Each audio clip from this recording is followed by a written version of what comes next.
Hi hello friends, ಎಲ್ಲರಿಗೂ ನಮಸ್ಕಾರ. ನಾನು ಸುವರ್ಣ. ಇವತ್ತು ನಾನು ಚೋಲೆ ಭಟ್ರೇನ ರೆಸಿಪಿನ ಮಾಡ್ತಾ ಇದ್ದೀನಿ. ತುಂಬಾ ಟೇಸ್ಟಿಯಾಗಿರುತ್ತೆ. ಮತ್ತು ರೆಸ್ಟೋರೆಂಟ್ಗಳಲ್ಲಿ ಏನು ನೀವು ತಿಂತಾ ಇರ್ತೀರಲ್ಲ ಚೋಲೆ ಭಟ್ರೆ, ಅದೇ ಥರ ನಾವು ಮನೆಯಲ್ಲಿ ತುಂಬಾ ಸುಲಭವಾಗಿ ತುಂಬಾ ಟೇಸ್ಟಿಯಾಗಿ ಮಾಡ್ಕೋಬೋದು ಮತ್ತು ತುಂಬಾ ಹೆಲ್ತಿಯಾಗೂ ಇರುತ್ತೆ ಮನೆಯಲ್ಲಿ ಮಾಡ್ಕೊಂಡು ತಿನ್ನೋದ್ರಿಂದ. ನೀವು ಒಂದ್ಸತಿ ಈ ವಿಡಿಯೋನ ನೋಡಿ ಸ್ಕಿಪ್ ಮಾಡ್ದೇ ನೋಡಿ ಟ್ರೈ ಮಾಡಿ ಅಂತ ಹೇಳ್ತಾ ಇದ್ದೀನಿ. ಅಷ್ಟು ಚೆನ್ನಾಗಿರುತ್ತೆ, ಅಷ್ಟು ಪರ್ಫೆಕ್ಟಾಗಿ ನಾವು ಭಟ್ರೆ ಮಾಡ್ಕೋಬೋದು ಮತ್ತು ಚೋಲೆನೂ ಮಾಡ್ಕೋಬೋದು. ಅಷ್ಟು ಚೆನ್ನಾಗಿರುತ್ತೆ. ಇದು ಹೇಗೆ ಮಾಡೋದನ್ನು ತೋರಿಸ್ತೀನಿ ಬನ್ನಿ. ನಾನು ಇವಾಗ ಕಾಬೂಲ್ ಕಡಲೆನ ನಾನು ನೈಟ್ ಫುಲ್ಲು ನೆನೆಸಿಟ್ಕೊಂಡಿದ್ದೆ. ಇವಾಗ ಮಾರ್ನಿಂಗ್ ತೋರಿಸ್ತಾ ಇದ್ದೀನಿ ನೋಡಿ, ತುಂಬಾ ಚೆನ್ನಾಗಿ ನೆಂದಿದೆ. ಇವಾಗ ಇದನ್ನು ಎಲ್ಲನೂ ತೊಳೆದ್ಬಿಟ್ಟು ಮತ್ತು ನಾನು ಕುಕ್ಕರ್ಗೆ ಹಾಕೋತಾ ಇದ್ದೀನಿ ಎಲ್ಲನೂ. ನೋಡಿ, ಎಲ್ಲನೂ ಕುಕ್ಕರಲ್ಲಿ ನಾನು ಹಾಕಿಬಿಟ್ಟು ಇವಾಗ 2 ಗ್ಲಾಸ್ನಷ್ಟು ನೀರನ್ನ ಹಾಕ್ತಾ ಇದ್ದೀನಿ. ಮತ್ತು 1 ಸ್ಪೂನಷ್ಟು ನಾನು ಸಾಲ್ಟ್ನ ಹಾಕ್ಕೊಂಡಿದ್ದೀನಿ. ಮತ್ತು 1 ಸ್ಪೂನಷ್ಟು ನಾನು ಆಯಿಲ್ನ ಹಾಕಿಬಿಟ್ಟು ಇವಾಗ ಲಿಡ್ನ ಕ್ಲೋಸ್ ಮಾಡಿಬಿಟ್ಟು ನಾನು 8 ವಿಷಲ್ ಆದರೂ ನಾನು ಕೂಗಿಸ್ಕೋತಾ ಇದ್ದೀನಿ. 8 ವಿಷಲ್ ಆದರೂ ಕೂಗಿಸ್ಕೊಳ್ಳೇಬೇಕು ನೀವು. ಅದು 8 ವಿಷಲ್ ಆಗೋವರೆಗೂ ನಾನು ಇವಾಗ ಗ್ರೇವಿನ ರೆಡಿನ ಮಾಡ್ಕೋತಾ ಇದ್ದೀನಿ. ನೋಡಿ, ಇವಾಗ ಜಾರ್ಗೆ ತೊಗೊಂಡು 4 ಈರುಳ್ಳಿನ ನಾನು ಉದ್ದುದಾಗಿ ಕಟ್ ಮಾಡಿಬಿಟ್ಟು ಹಾಕೋತಾ ಇದ್ದೀನಿ. ಮತ್ತು ಶುಂಠಿ ಮತ್ತು ಬೆಳ್ಳುಳ್ಳಿನ ಹಾಕೋತಾ ಇದ್ದೀನಿ. ಶುಂಠಿ ಸ್ವಲ್ಪ ದೊಡ್ಡ ಗಾತ್ರದಷ್ಟು ಶುಂಠಿನ ತೊಗೊಂಡು ಅದನ್ನು ಪೀಸ್ನ ಮಾಡಿಬಿಟ್ಟು ಹಾಕೋತಾ ಇದ್ದೀನಿ. ಮತ್ತು 1 ಗಡ್ಡೆಯಷ್ಟು ನಾನು ಗಾರ್ಲಿಕ್ನ ತೊಗೊಂಡು ಅದನ್ನು ಸಿಪ್ಪೆ ಸುಲಿದ್ಬಿಟ್ಟು ಇವಾಗ ಅದನ್ನು ಸೇರಿಸ್ಕೋತಾ ಇದ್ದೀನಿ. ನೋಡಿ, ಸೇರಿಸ್ಬಿಟ್ಟು ಇವಾಗ ನಾನು ಸ್ಮೂತಾಗಿ ಗ್ರೈಂಡ್ನ ಮಾಡ್ಕೋತಾ ಇದ್ದೀನಿ. ನೋಡಿ ಇಷ್ಟು ಚೆನ್ನಾಗಿ ನಾವು ರುಬ್ಕೊಂಡಿರಬೇಕು. ತುಂಬಾ ಸಾಫ್ಟಾಗಿ ರುಬ್ಕೋಬೇಕು. ನೋಡಿ, ಇವಾಗ ನಾನು ಇನ್ನೊಂದು ಪ್ಲೇಟ್ಗೆ ಅದನ್ನು ಸೇರಿಸ್ಬಿಟ್ಟು ಇವಾಗ ಸೈಡಲ್ಲಿ ಇಟ್ಕೋತಾ ಇದ್ದೀನಿ. ಮತ್ತು ಅದೇ ಜಾರ್ಗೆ ನಾನು 4 ಟೊಮೆಟೊನ ತೊಗೊಂಡಿದ್ದೀನಿ. ಅದನ್ನು ಉದ್ದುದ್ದಾಗಿ ಕಟ್ ಮಾಡಿಬಿಟ್ಟು ತೊಗೊಂಡಿದ್ದೀನಿ. ಅದನ್ನು ಇವಾಗ ನೋಡಿ ಜಾರ್ಗೆ ಹಾಕ್ಕೊಂಡು ಮತ್ತು ಇವಾಗ ಏನು ಕಾಬೂಲ್ ಕಡಲೆನ ನಾನು ವಿಷಲ್ ಆಗೋವರೆಗೂ ಕೂಗಿಸ್ಕೊಂಡಿದ್ದೀನಲ್ಲ, 8 ವಿಷಲ್ ಆಗೋವರೆಗೂ ನಾನು ಕೂಗಿಸ್ಕೊಂಡಿದ್ದೀನಿ. ಇವಾಗ ನೋಡ್ತಾ ಇರ್ಬೋದು ನೀವು ವಿಡಿಯೋದಲ್ಲಿ ಎಷ್ಟು ಚೆನ್ನಾಗಿ ಬೆಂದಿದೆ ಅಂತ. ಇವಾಗ ನಾನು ಕಾಬೂಲ್ ಕಡಲೆನ ನಾನು ಏನು ಬೇಯಿಸಿಟ್ಕೊಂಡಿದ್ನಲ್ಲ ಅದನ್ನು 4 ಸ್ಪೂನಷ್ಟು ನಾನು ಅದನ್ನು ಟೊಮೆಟೊ ಪ್ಯೂರಿಗೆ ಹಾಕ್ಕೊಂಡು ನಾನು ರುಬ್ಕೋತಾ ಇದ್ದೀನಿ. ನೋಡಿ, ಅದಕ್ಕೆ ಹಾಕ್ಕೊಂಡು ರುಬ್ಕೊಳ್ಳೋದ್ರಿಂದ ತುಂಬಾ ಗ್ರೇವಿ ಚೆನ್ನಾಗಿ ಬರುತ್ತೆ. ನೋಡಿ, ಇವಾಗ ಎಲ್ಲನೂ ರುಬ್ಕೊಂಡಿದ್ದಾಗಿದೆ. ಇವಾಗ ಅದನ್ನು ಸೈಡಲ್ಲಿ ಇಟ್ಕೋತಾ ಇದ್ದೀನಿ. ಇವಾಗ ನೋಡಿ, ನಾನು ಒಂದು ಪ್ಯಾನ್ನ ಇಟ್ಕೊಂಡು ಅದಕ್ಕೆ 2 ಟೇಬಲ್ ಸ್ಪೂನಷ್ಟು ನಾನು ಆಯಿಲ್ನ ಹಾಕೋತಾ ಇದ್ದೀನಿ. ಸ್ವಲ್ಪ ಆಯಿಲು ಜಾಸ್ತಿನೇ ಹಾಕ್ಕೊಳ್ಳೋದ್ರಿಂದ ತುಂಬಾ ಚೆನ್ನಾಗಿ ಬರುತ್ತೆ ಇದು ಗ್ರೇವಿ. ನೋಡಿ, ಇವಾಗ ನಾನು ಆಯಿಲು ಬಿಸಿ ಆಗೋದಕ್ಕೆ ಇಟ್ಕೊಂಡಿದ್ದೆ. ಆಯಿಲ್ ಬಿಸಿ ಆಗಿದೆ. ಇವಾಗ ನಾನು 4 ಲವಂಗ ಮತ್ತು 4 ಪೆಪ್ಪರ್ನ ತೊಗೊಂಡಿದ್ದೀನಿ. ಬ್ಲ್ಯಾಕ್ ಪೆಪ್ಪರು ಮತ್ತು 1 ಏಲಕ್ಕಿನ ಹಾಕ್ಕೊಂಡಿದ್ದೀನಿ. 1 ಚಕ್ಕೆನ ಹಾಕ್ಕೊಂಡು ಫ್ರೈನ ಮಾಡಿಬಿಟ್ಟು ಇವಾಗ ನಾನು ಆನಿಯನ್ ಪೇಸ್ಟ್ನ ಹಾಕೋತಾ ಇದ್ದೀನಿ. ಏನು ಆನಿಯನ್ ಪೇಸ್ಟ್ನ ಮಾಡಿಟ್ಕೊಂಡಿದ್ನಲ್ಲ ಅದನ್ನು ಇವಾಗ ಆಯಿಲಲ್ಲಿ ಸೇರಿಸ್ಬಿಟ್ಟು ಚೆನ್ನಾಗಿ ನಾನು ಫ್ರೈನ ಮಾಡ್ಕೋತಾ ಇದ್ದೀನಿ. ನೋಡಿ, ಅದಕ್ಕೆ ಇವಾಗ ನಾನು 1 ಸ್ಪೂನಷ್ಟು ನಾನು ಸಾಲ್ಟ್ನ ಹಾಕೋತಾ ಇದ್ದೀನಿ. ಸಾಲ್ಟ್ ಹಾಕೊಳ್ಳೋದ್ರಿಂದ ಏನು ಆನಿಯನ್ ಪೇಸ್ಟು ತುಂಬಾ ಚೆನ್ನಾಗಿ ಬೇಗನೆ ಫ್ರೈ ಆಗುತ್ತೆ. ಮತ್ತು ಹಸಿ ವಾಸನೆ ಎಲ್ಲನೂ ಬೇಗನೆ ಹೋಗಿ ಫ್ರೈ ಆಗಿ ಚೆನ್ನಾಗಿ ಕಲರು ಚೇಂಜ್ ಆಗುತ್ತೆ ಮತ್ತು ಆಯಿಲು ಸಪ್ರೇಟ್ ಆಗುತ್ತೆ. ಅದಕ್ಕೋಸ್ಕರ ನಾವು 1 ಸ್ಪೂನಷ್ಟು ನಾವು ಸಾಲ್ಟ್ನ ಹಾಕ್ಕೊಂಡು ಫ್ರೈನ ಮಾಡಲೇಬೇಕು. ಮಾಡ್ಕೊಳ್ಳೋದ್ರಿಂದ ಬೇಗನೆ ಫ್ರೈ ಆಗುತ್ತೆ. ಇವಾಗ ನೋಡಿ, ಚೆನ್ನಾಗಿ ಫ್ರೈ ಆಗಿದೆ. ಇವಾಗ ಒಂದು ಸ್ವಲ್ಪ ಪ್ಲೇಟ್ನ ಮುಚ್ಚಿಬಿಟ್ಟು ಒಂದು 5 ನಿಮಿಷ ಆದರೂ ನಾವು ಫ್ರೈ ಆಗೋದಕ್ಕೆ ಬಿಡಬೇಕು. ಆವಾಗ ನೋಡಿ ಆಯಿಲ್ ಎಲ್ಲ ಸಪ್ರೇಟ್ ಆಗಿರುತ್ತೆ. ಇವಾಗ ನೋಡಿ ಎಲ್ಲನೂ ಆಯಿಲ್ ಸಪ್ರೇಟ್ ಆಗಿದೆ. ಇವಾಗ ನಾನು ಟೊಮೆಟೊ ಪ್ಯೂರಿನ ಏನು ಮಾಡಿ ಇಟ್ಕೊಂಡಿದ್ನಲ್ಲ, ಕಾಬೂಲ್ ಕಡಲೆ ಮತ್ತು ಟೊಮೆಟೊ ಪ್ಯೂರಿನ ಹಾಕಿಬಿಟ್ಟು ಇವಾಗ ಅದಕ್ಕೆ ಸೇರಿಸ್ಬಿಟ್ಟು ನಾನು ಮಿಕ್ಸ್ನ ಮಾಡಿಕೊಂಡು ಮತ್ತು ಫ್ರೈನ ಮಾಡ್ತಾ ಇದ್ದೀನಿ. ನೋಡಿ, ತುಂಬಾ ಚೆನ್ನಾಗಿ ನಾವು ಆಯಿಲಲ್ಲಿ ಫ್ರೈ ಆಗಬೇಕು. ಹಸಿ ವಾಸನೆ ಎಲ್ಲನೂ ಹೋಗಬೇಕು. ಹಸಿ ವಾಸನೆ ಹೋಗೋವರೆಗೂ ನಾವು ಫ್ರೈನ ಮಾಡ್ತಾನೆ ಇರಬೇಕು.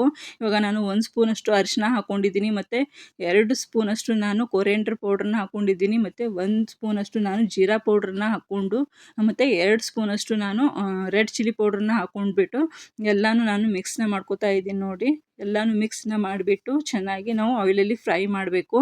ನೋಡಿ, ಆಯಿಲ್ ಸಪ್ರೇಟ್ ಆಗೋವರೆಗೂ ನಾವು ಫ್ರೈನ ಮಾಡ್ತಾನೆ ಇರಬೇಕು. ನೋಡಿ, ನಾನು ಮೀಡಿಯಮ್ ಫ್ಲೇಮಲ್ಲಿ ಇಟ್ಕೊಂಡು ನಾನು ಫ್ರೈನ ಮಾಡ್ಕೋತಾ ಇದ್ದೀನಿ. ನೋಡಿ, ಚೆನ್ನಾಗಿ ಫ್ರೈನ ಮಾಡಬೇಕು. ನೋಡಿ, ಅದು ಆಯಿಲೆಲ್ಲ ಸಪ್ರೇಟ್ ಆಗಬೇಕು. ಅದುವರೆಗೂ ನಾವು ಫ್ರೈನ ಮಾಡ್ತಾನೆ ಇರಬೇಕು. ಇವಾಗ ನಾನು ಒಂದು ಪ್ಲೇಟ್ನ ಮುಚ್ಚಿಬಿಟ್ಟು ಸ್ವಲ್ಪ ಫ್ರೈನ ಮಾಡ್ಕೋತಾ ಇದ್ದೀನಿ. ನೋಡಿ, ಇವಾಗ ಎಲ್ಲನೂ ಚೆನ್ನಾಗಿ ಫ್ರೈ ಆಗಿದೆ. ಹಸಿ ವಾಸನೆಯೂ ಹೋಗಿದೆ. ಇವಾಗ 1 ಸ್ಪೂನಷ್ಟು ನಾನು ಸಕ್ಕರೆನ ಹಾಕಿಬಿಟ್ಟು ಅದನ್ನು ಮಿಕ್ಸ್ ಮಾಡಿಬಿಟ್ಟು ಇವಾಗ ಏನು ಕಾಬೂಲ್ ಕಡಲೆನ ನಾನು ಬಾಯ್ಲ್ ಮಾಡಿ ಇಟ್ಕೊಂಡಿದ್ನಲ್ಲ ಅದನ್ನು ಸೇರಿಸ್ಬಿಟ್ಟು ಇವಾಗ ಮಿಕ್ಸ್ನ ಮಾಡ್ಕೋತಾ ಇದ್ದೀನಿ. ನೋಡಿ, ಗ್ರೇವಿ ಜೊತೆ ಎಲ್ಲನೂ ಮಿಕ್ಸ್ನ ಮಾಡಿಬಿಟ್ಟು ಇವಾಗ ನಾನು 1 ಗ್ಲಾಸ್ನಷ್ಟು ನಾನು ನೀರನ್ನ ಹಾಕೋತಾ ಇದ್ದೀನಿ. ನೀರು ನೋಡಿಕೊಂಡು ಹಾಕ್ಕೊಳ್ಳಿ. ಗ್ರೇವಿ ಗಟ್ಟಿ ಆಗಬೇಕಂದ್ರೆ ನೀವು ಸ್ವಲ್ಪ ನೀರು ಕಡಿಮೆ ಹಾಕ್ಕೊಳ್ಳಿ. ಮತ್ತು ಗ್ರೇವಿ ತೆಳುಬೇಕಂದ್ರೆ ಸ್ವಲ್ಪ ನೀರನ್ನ ಜಾಸ್ತಿ ಹಾಕೋಬೋದು. ಇದು ಗ್ರೇವಿ ಏನು ಗಟ್ಟಿಯಾಗಿದ್ರೇ ಚೆನ್ನಾಗಿರುತ್ತೆ. ಇವಾಗ ನೋಡಿ ನಾನು ನೀರನ್ನ ಹಾಕಿಬಿಟ್ಟು ಎಲ್ಲನೂ ಹಾಕಿ ಕುದಿಸ್ಕೊತಾ ಇದ್ದೀನಿ.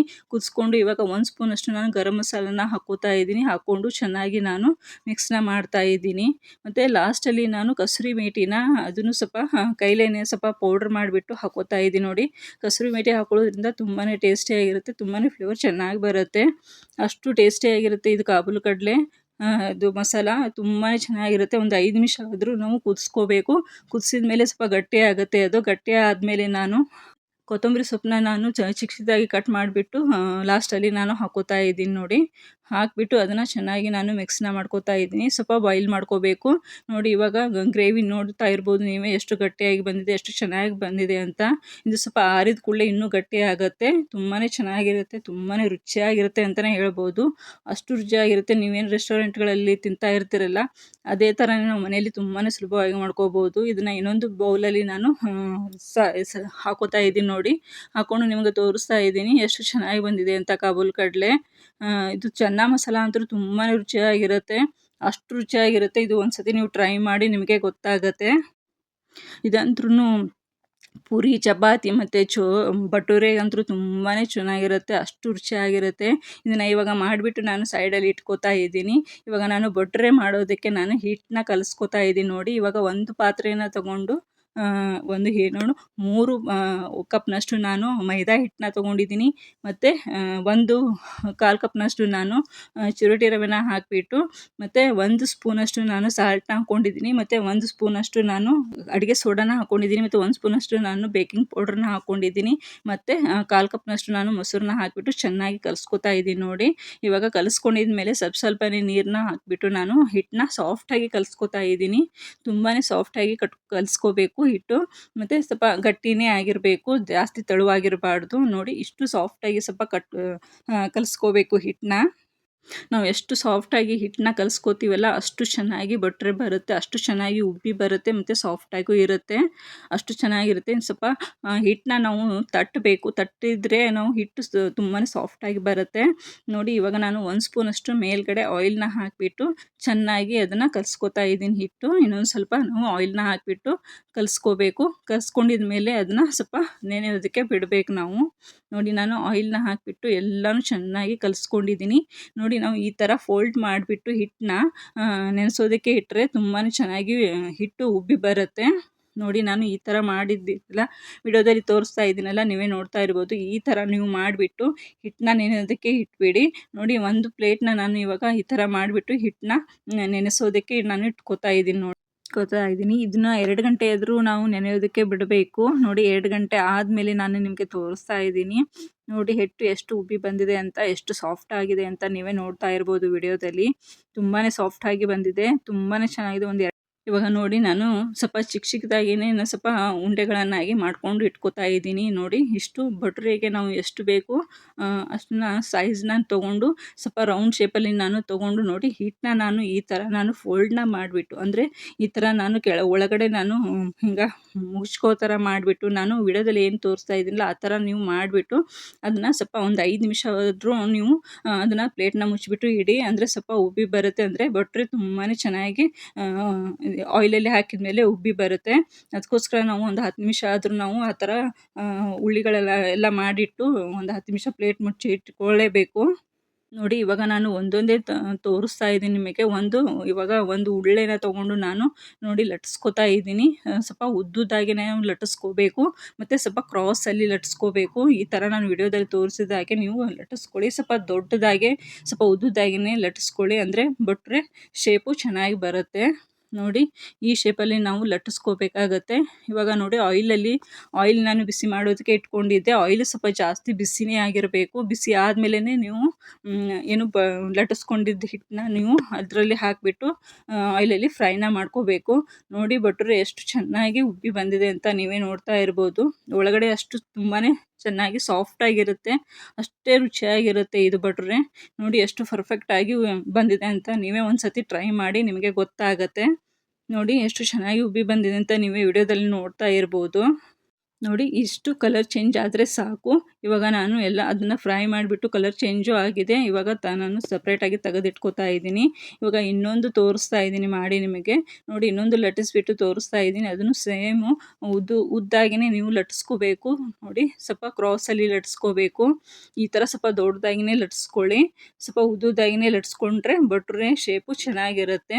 ನೋಡಿ ಈ ಥರ ನೀವು ಲಟ್ಟಿಸ್ಕೊಂಡು ಮತ್ತೆ ನಾನು ಅದೇ ಮೆಥಡಲ್ಲಿ ನಾನು ಆಯಿಲಲ್ಲಿ ಮತ್ತೆ ಕರಿತಾ ಇದ್ದೀನಿ. ನೋಡಿ ಸ್ವಲ್ಪ ಮೀಡಿಯಮ್ ಫ್ಲೇಮಲ್ಲಿ ಇಟ್ಕೊಂಡು ನೀವು ಕರಿಬೇಕು. ತುಂಬಾ ಚೆನ್ನಾಗಿ ಉಬ್ಬಿ ಬರುತ್ತೆ. ಮತ್ತು ಸ್ವಲ್ಪ ಆಯಿಲ್ ಮೇಲ್ಗಡೆ ಹಾಕೊಳ್ಳೋದ್ರಿಂದ ಚೆನ್ನಾಗಿ ಉಬ್ಬಿ ಬರುತ್ತೆ ಮತ್ತು ಚೆನ್ನಾಗಿಯೂ ಫ್ರೈ ಆಗುತ್ತೆ ಅದು. ನೋಡಿ ಇವಾಗ ನೋಡ್ತಾ ಇರ್ಬೋದು ಇದು ಎಷ್ಟು ಚೆನ್ನಾಗಿ ಬಂದಿದೆ ಅಂತ. ನಾನು ಇವಾಗ 2-3 ನಿಮಗೆ ಫ್ರೈ ಮಾಡಿ ತೋರಿಸ್ತಾ ಇದ್ದೀನಿ. ಇಷ್ಟು ಚೆನ್ನಾಗಿ ಬಂದಿದೆ ಭಟ್ರೆ ಅಂತ. ನೀವು ಒಂದು ಸತಿ ಟ್ರೈ ಮಾಡಿ, ಮನೆಯಲ್ಲಿ ಮಾಡಿ ನೋಡಿ, ನಿಮಗೆ ಗೊತ್ತಾಗುತ್ತೆ. ಅಷ್ಟು ಚೆನ್ನಾಗಿರುತ್ತೆ ಇದು, ಅಷ್ಟು ಟೇಸ್ಟಿಯಾಗಿರುತ್ತೆ. ಹೊರಗಡೆ ಏನು ತಿಂತಾ ಇರ್ತೀರಲ್ಲ, ಮನೆಯಲ್ಲೇ ನೀವು ತುಂಬಾ ಚೆನ್ನಾಗಿ ಮತ್ತು ಆಯಿಲು ಚೆನ್ನಾಗಿರುತ್ತೆ. ಮನೆಯಲ್ಲೇ ಆಯಿಲಲ್ಲಿ ನೀವು ಕರ್ಕೊಂಡು ತಿನ್ನೋದ್ರಿಂದ ಹೆಲ್ತಿಯಾಗೂ ಇರುತ್ತೆ. ಅಷ್ಟು ಚೆನ್ನಾಗಿರುತ್ತೆ ಅಂತಲೇ ಹೇಳ್ತಾ ಇದ್ದೀನಿ. ಇದು ಚೋಲೆ ಮತ್ತು ಭಟ್ರೆ ಜೊತೆ ತುಂಬಾ ಚೆನ್ನಾಗಿರುತ್ತೆ, ಅಷ್ಟು ಟೇಸ್ಟಿಯಾಗಿರುತ್ತೆ. ಇವಾಗ ನೋಡಿ ನಾನು ಇನ್ನೊಂದು ಪ್ಲೇಟಲ್ಲಿ ನಾನು ಸರ್ವ್ ಮಾಡಿ ತೋರಿಸ್ತಾ ಇದ್ದೀನಿ. ನೋಡಿ ನಾನು ಇವಾಗ ಚೋಲೆನ ಹಾಕೋತಾ ಇದ್ದೀನಿ ಮತ್ತು ನಾನು ಮೊಸರು ಬಾಜಿ ಮಾಡ್ಕೊಂಡಿದ್ದೆ ಅದನ್ನು ಇಟ್ಕೋತಾ ಇದ್ದೀನಿ. ನೋಡಿ ಅದ್ರ ಜೊತೆ ತುಂಬಾ ಚೆನ್ನಾಗಿರುತ್ತೆ ಮೊಸರು ಬಾಜಿನೂ. ನೋಡಿ ಇವಾಗ ಭಟ್ರೆ ನಾನು ತೋರಿಸ್ತಾ ಇದ್ದೀನಿ. 1-2 ಭಟ್ರೆನ ನಾನು ಹಾಕಿಬಿಟ್ಟು ತೋರಿಸ್ತಾ ಇದ್ದೀನಿ. ನೋಡಿ ಇವಾಗ ಒಂದು ಭಟ್ರೆನ ನಾನು ನೋಡಿ ಸ್ವಲ್ಪ ನಾನು ತೋರಿಸ್ತಾ ಇದ್ದೀನಿ ತೆಗೆದುಬಿಟ್ಟು ಅದು ಹೇಗೆ ಬಂದಿದೆ ಅಂತ. ಒಳಗಡೆ ಎಲ್ಲ ಎಷ್ಟು ಸಾಫ್ಟಾಗಿ ಬಂದಿದೆ, ಎಷ್ಟು ಚೆನ್ನಾಗಿ ಬಂದಿದೆ ಅಂತ ನೀವೇ ನೋಡ್ತಾ ಇರ್ಬೋದು. ನೋಡಿ ಒಂದು ನಾನು ತೆಗೆದುಬಿಟ್ಟು ತೋರಿಸ್ತಾ ಇದ್ದೀನಿ.